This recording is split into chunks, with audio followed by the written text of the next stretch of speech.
When it comes to journeying through your grief and stepping into living, a lot of times there are a lot of fears that come up.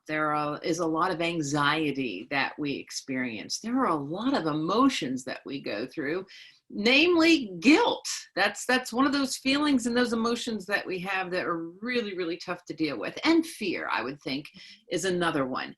And so our guest today is the perfect guest to help us step forward into life. Vickie Griffith is an author. She is a coach, and she is going to talk to us today about something called EFT. Welcome, Vickie. Thank you. Thank you. It's a pleasure and an honor to be here today. So thank you very much for joining us. Tell me, EFT, what is this? I know it better as tapping for short, but tell us what this is. Well, EFT became tapping several years into it when I'll call them younger couple. They're both a brother and sister who learned the technique and just started calling it tapping, and it caught on. Basically, we are tapping with our fingertips. It was originally called emotional release without the needles because we're using acupuncture, acupressure points, and we're tapping with our fingertips. So it's not painful, which is yay. And it is fabulous in getting through the emotional components of life, really. And when we get stuck, we try to cope. And when we try to cope, a lot of us choose unhealthy ways of coping. And so my specialty is to help women to release weight and do that through this technique, for releasing the emotions around wanting to eat. And I've had several clients, just like what you're talking about, they're in that transition that they want to release the emotion and they're ready to release the emotion. So it's a really simple, easy, and very silly looking technique that, and I'll admit that I'm left brain and I had to have proof that it works, and it does. I've been doing it for over 20 years now. So tell me your journey into doing this modality and adopting it to help other people. Well, I have had a weight problem my whole life. Seriously, I have. I was born chunky. I was that really cute, adorable little toddler that was chunky. And then about the age of 4, you're not really cute anymore being chunky. And I stayed that way my whole adult life. I was always constantly on a diet. At the age of 10, my mother took me to the doctor and he put me on speed, which was the appetite suppressant at the time. It didn't go very well because I am a very reserved, kind of a shy, little quiet child, and I think I might have drove my mom a little insane being on the speed. So it's been a struggle. It's been a struggle my entire life. And my entire life I used food, and I can remember very young sneaking cookies out of the bread. It was the bread drawer. Yeah. So that's where we kept the cookies. So sneaking more cookies out. I was the #1 salesperson in my good Girl Scout troop because I bought most of the cookies and kept them under my bed. So I would hide food, I would sneak food, I would spend my entire allowance on candy. It has always been a part of who I was to learn to cope with my emotions. And I became interested in hypnosis when I was 16 for weight loss. Again, it was one more attempt from my parents to help me lose weight. And it was very interesting and fascinating and started my personal development. It gave me vision into understanding there's things we can do for ourselves, that we're just not a creature of our habit, and that we could improve our lives in different ways other than what I was familiar with. And along the journey, my father passed away when I was an adult, still struggling with my weight. And he left me this much money to take a few months off. In the meantime, I had been seeing a hypnotist for weight loss, but I didn't tell her that my father had just passed. I didn't tell her I hadn't really grieved about him. I didn't tell her anything that was going on in my life other than I wanted to lose weight. And I found myself grieving, and I found myself releasing a lot of what was going on emotionally for me, and around food as well.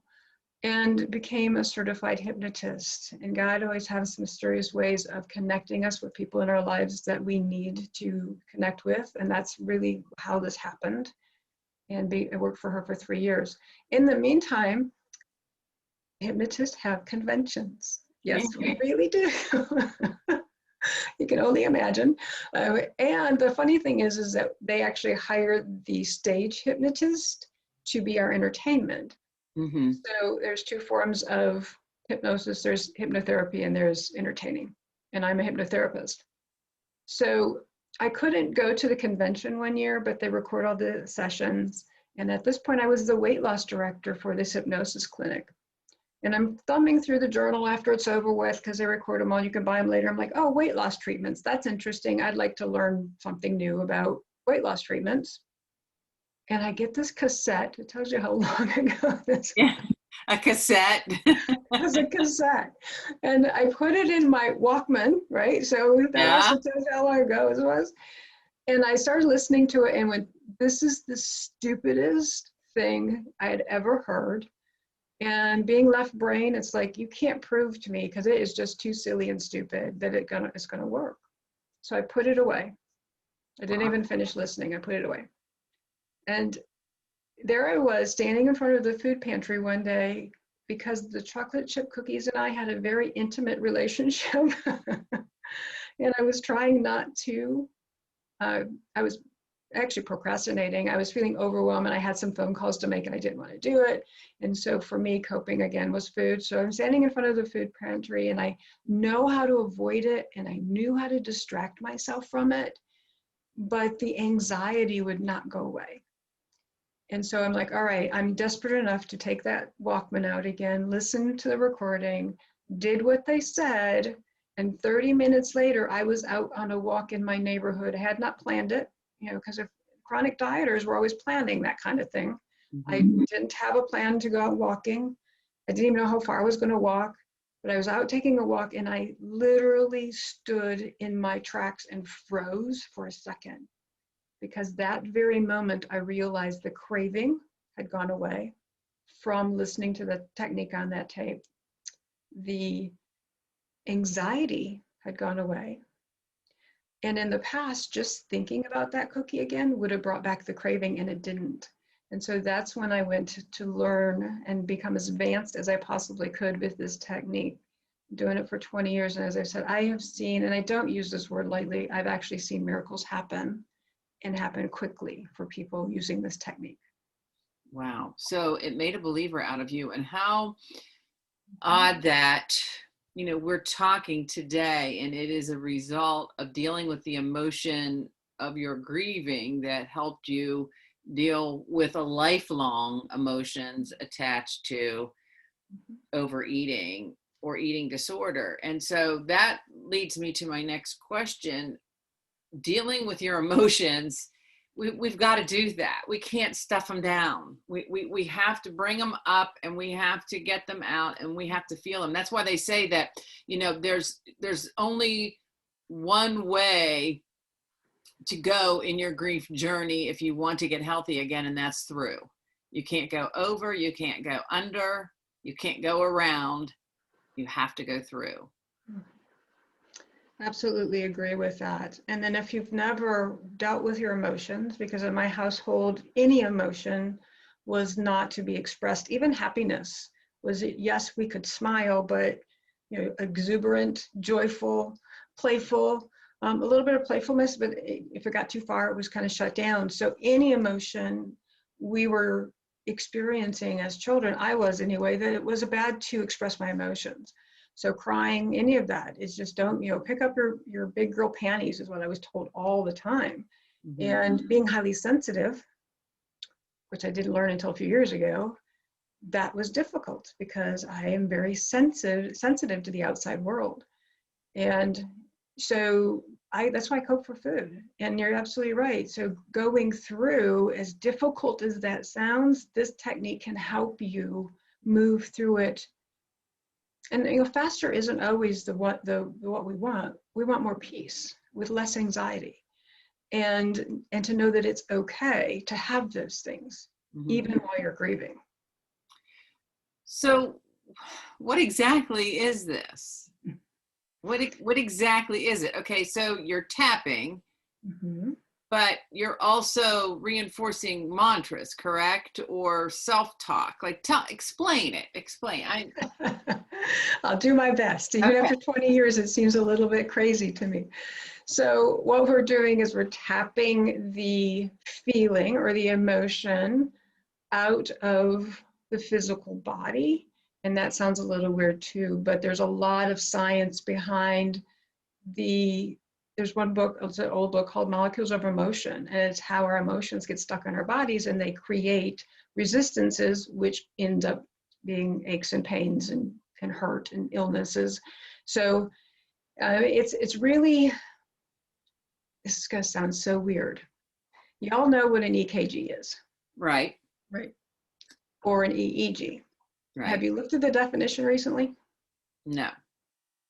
You go to Webster's, and the definition of an EKG and an EEG is the electrical measurement of your heart or your brain. So Western medicine is recognizing that we do have energy in our body, energy pathways in our body. They just don't know what to do with it after that and how to help you deal with that after that. So this is based on those energy pathways in your body. And what we're tapping on is called meridian endpoints. And those are the beginning or the end of a pathway.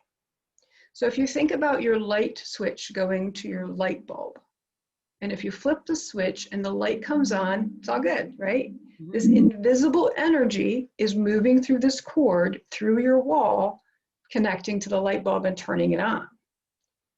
If you flip that switch and nothing happens, then it's broken, either in the switch, in the cord that pushes the energy through, or to the light bulb.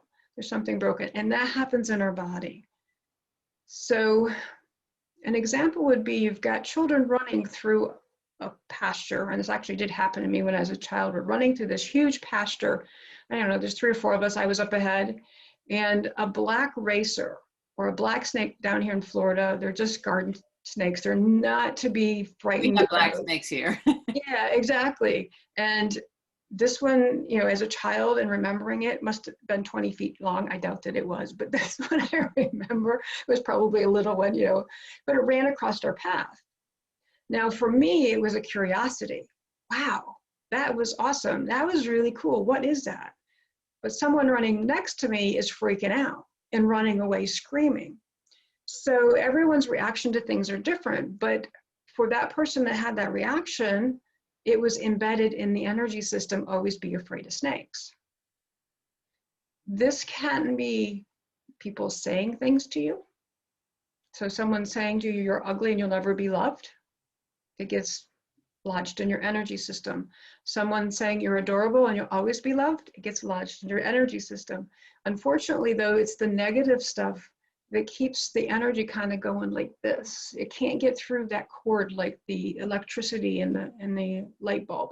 So because of that, then we get stuck in these feelings and we keep running the same emotional patterns day after day, hour after hour, minute, sometimes after minute, not moving or transforming like you're talking about, or transferring into a new way of being. So does that explain it? Do you have any other questions? No, I just, so how would we use this to move from the feelings of fear, guilt, and anxiety that we're having over stepping back into life? You know what I mean? Like how would we utilize this, and what, and how could it help us move forward in a healthy way and be brave enough to take those steps forward? Oh, I love all those questions. So it's what's really fascinating about this technique is you can break it down into very small bite-sized pieces. So like you said, brave enough to step forward, that might be where you need to start. You might need to start on courage to move forward. And then we start working through the emotional piece of that. And what I love about this technique, you can do it real time. You don't have to go light a candle. I'm a hypnotherapist, right? I make recordings for my clients and they listen to it as they fall asleep. However, it had been thought that you couldn't make any change like that without being quiet and being in a comfortable place, and you don't have to do any of that. I've done this at grocery store lines with people not even knowing I was doing it because that Snickers bar was calling my name. And I did it and didn't pick up the Snickers bar and nobody knew. So that's what I love. You can do it real time. You do it at what's really going on for you. There's an acceptance about just acknowledging, I don't feel brave enough right now. I don't feel courageous enough. And so it's also a technique that you can say, okay, I feel really anxious or I feel angry, and you can acknowledge that feeling and then move it. So it basically dissolves. That's very exciting. So Thank you. I think that this could help a lot of people move forward. Now, you were saying you were doing it in line and no one was noticing it. I thought you had to repeat the mantras out loud. That is best if you can do that. When I'm by myself or when I'm around the house, I do that. I do that out loud. But here's what's really fascinating about this technique and amazing how adaptable it is and how it still works. Mm-hmm. Most people will find, I really recommend when someone's first doing it to do the protocol and practice it, because it will help you learn what helps your body inactivate some of these things. So for me, there's 2 points in my body that if I tap right here and just think about what's bothering me or say it, or even when I want second helpings and I don't need it, all I have to think about is I want more, I want more, I want more, and it will go away. The other one's under my eye. So I really recommend that you start with the protocol, but you can shorten it as time goes on to take care of yourself in the moment. And here's what's really fascinating about these two, is people do this intuitively. You just don't do it in a protocol that will actually release it. Mm-hmm. So what I mean by that, there are more advanced, there are points on your fingers. So that's what I'm using when I'm in public. But if you think about it, when people are anxious or nervous, they're tapping their fingers on a desk or a surface. And so it's trying to activate those points near the nail bed. When you're surprised, you go like this. There's 2 points right here. Or you go like this. There's 2 points right here. So intuitively, people are trying to do this. So if I'm standing in line with my hand on my chest, just doing this, thinking, oh my gosh, that candy bar would be so good, but I'm not really hungry, but it would be so good. I would really like it. I know how they taste. I really love them. It'd be so good. Well, I'm not really very hungry and I don't really need it. So and I would be saying it to myself. And so that's what I'd be doing. And no one's paying attention at all, because that's normal for people to do that. So would it be possible for you to walk me through something so that we could demonstrate it to someone so they could see how it would work, how, and it doesn't, I guess I don't have to, just a good place to start so they could see what it looks like, so they could see what to expect, so that if they do call you, they're not surprised or shocked, or they go, oh, that's what that is, or they've seen, another video on it before. Sure, absolutely. Walk me through just, a very basic one. Sure. So a lot of people have some kind of tension or pain in their body. Mm-hmm. So I invite you, if you don't mind, to just kind of scan your body and notice where you're feeling tension or pain. Most people have neck tightness or shoulders. That's probably what I'm going to use. But for you, just go ahead and scan whatever your body is, and then assign it a number. It's going to be between 0 and 10. 10 being it's really intense, and 0 is there is none. If you don't have any pain or tension in your body, I need to know your secret. We need to do this again. No, I'm not going to give you a 0. And it is a guess. There's nothing perfect about this technique. I am a recovering perfectionist. So I want you to know I love this technique because you can't do it wrong. And okay. It still works. So my number is about a 4. Okay, awesome. And do you mind sharing where that 4 resides in your body? It resides on my the right side of my face and in my head right now, and down my throat. I feel like allergy, kind of sinus pressure and pain. Awesome. Well, that's a great one. So thank you for sharing that with us. All right, you're going to follow along with me. It's kind of like the game Simon Says, if you remember that when you're a kid. Mm-hmm. So I'm going to say something. I'm going to ask you to repeat it. You're going to tap where I'm tapping, so I'll be showing you where to tap. And that's basically all there is to it. The only difference is you're not going to be required to say Simon Says. Okay. Okay. So we're always going to start tapping with our dominant hand and always the first 2 fingers. So it's these 2 fingers for me. I'm right-handed. You'll see me tap with 4 sometimes, and you'll see me tap with at least 2. Realize that these points are so small. They're like the point of a pin, not the head of a pin, but a point of the pin. So you're going to get it with at least 2 fingers. Okay. And you're going to start what's called the karate chop, which is right here between your pinky and your wrist bone, and it's on the fleshy side of your other hand. And it's called the karate chop because if you've ever watched anybody in karate chopping boards, this is the side of the hand they're using. So it's called karate chop. Okay. And then you repeat after me, even though I have this tension in the right side of my face. Have this tension in the right side of my face. It feels kind of funny. It feels kind of funny. And it's rather annoying. And it's rather annoying. And it's very irritating. And it's very irritating. I appreciate it, and I appreciate and love my body. I appreciate and love my body. Even though I have this allergy thing going on. Even though I have this allergy thing going on. And it's really irritating. It's really irritating. And it affects the whole right side of my face. And it affects the whole right side of my face. All the way from my sinuses down to my teeth. All the way from my sinuses down to my teeth. I appreciate and love my body. I appreciate and love my body. Even though I have this tension. Even though I have this tension. I'm okay. I'm okay. Then you go to the top of your head and say this. You didn't use the word tension though. What did you use? What was the word? Do you remember? Tightness? We'll use the word tension. This tension in the right side of my face. This tension in the right side of my face. Eyebrow. This irritation in my sinuses. Which eyebrow? Doesn't matter. Okay. At the beginning of either eyebrow. This what? Tension. This irritation in my sinuses. This irritation in my sinuses. The next one is right here at the corner of the eye. This tension in my sinuses. This tension in my sinuses. Underneath your eye. This irritation I'm experiencing. This irritation I'm experiencing. Underneath your nose. This irritation I'm experiencing. This irritation I'm experiencing. Underneath your lips, right here in the crease. This irritation.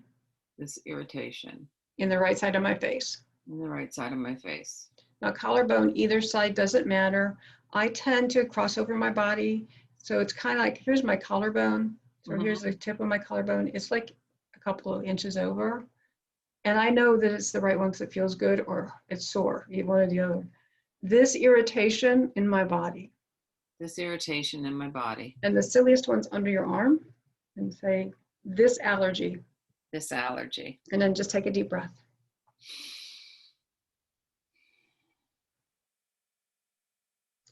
Now what you want to do is scan it again. Has it changed?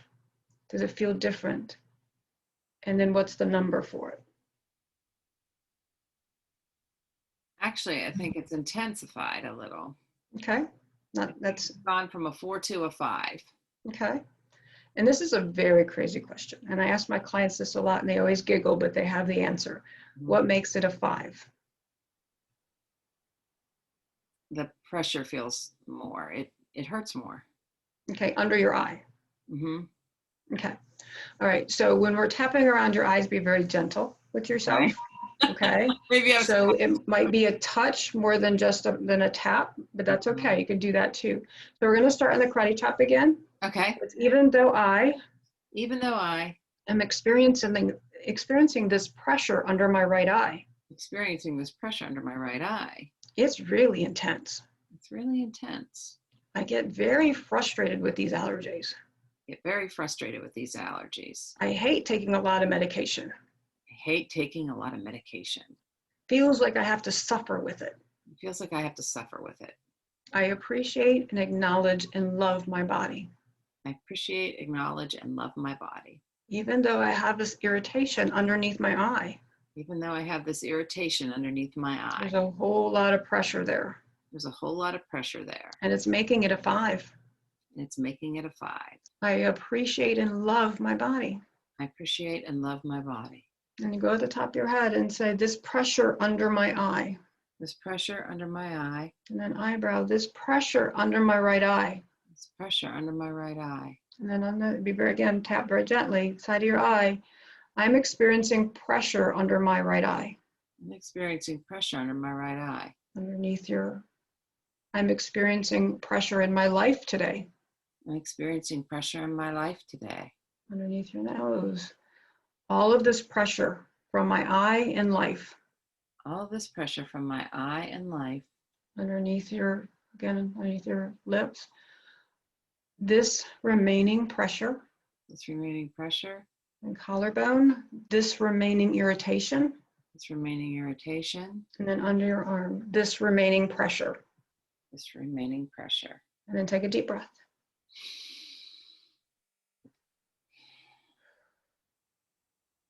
And again, scan it. Has it changed? It's less now. Okay.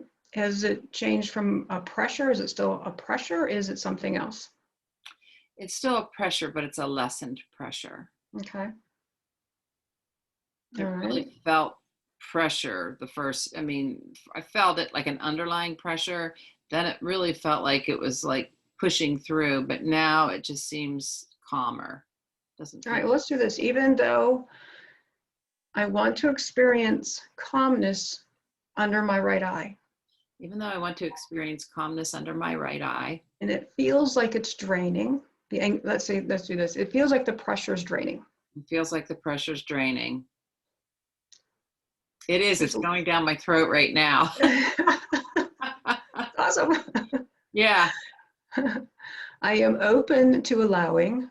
I am open to allowing my body to do what it needs to do. My body to do what it needs to do. Even though I'm still experiencing a little bit of pressure. Even though I'm still experiencing a little bit of pressure. And it's starting to push through. And it's starting to push through. And I'm getting some drainage. And I'm getting some drainage. I am grateful for the healing my body is presenting. I am grateful for the healing my body is presenting. And go at the top of your head. And any remaining pressure. And any remaining pressure. Eyebrow. Any remaining irritation. Any remaining irritation. Side of your eye. Any remaining anxiety.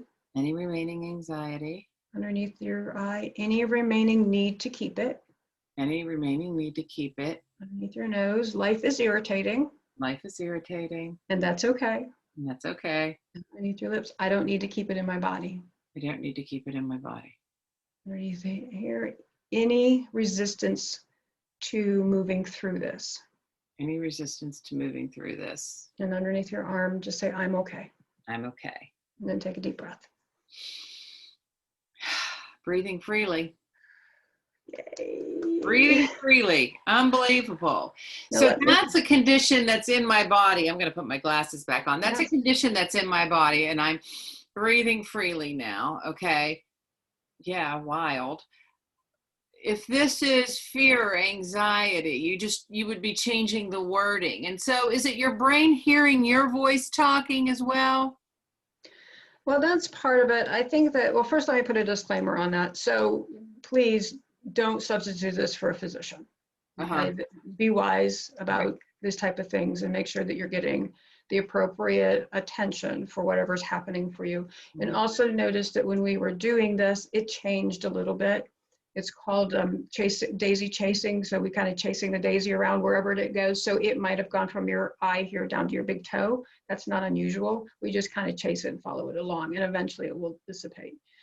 But however, like I said, make sure that you see a physician and take care of yourself so you have the right advice. And so then what was your question again? Is it also the self-talk, your brain hearing you reassure yourself and thanking your body for being the healer? So yes, there's some of that. So when you say it out loud, it helps diffuse the intensity. So that's why I like my clients to start out with is saying it out loud. It's kind of like the elephant in the room, and then when you speak to it, it becomes a mouse. So if you acknowledge it and you say it out loud, and then it can help disperse it. But what we're actually doing is dispersing it out of the energy system, the flow of energy. So for instance, I talked about these energy pathways. This is, you could call it a beginning and end, or end because it's both. goes all the way around the back of your body and up the front of the body and connects right here. Mm-hmm. So what we're actually doing is getting that out of that pathway by acknowledging it. And a lot of people get caught up on, well, this is pretty negative. Yeah, it is.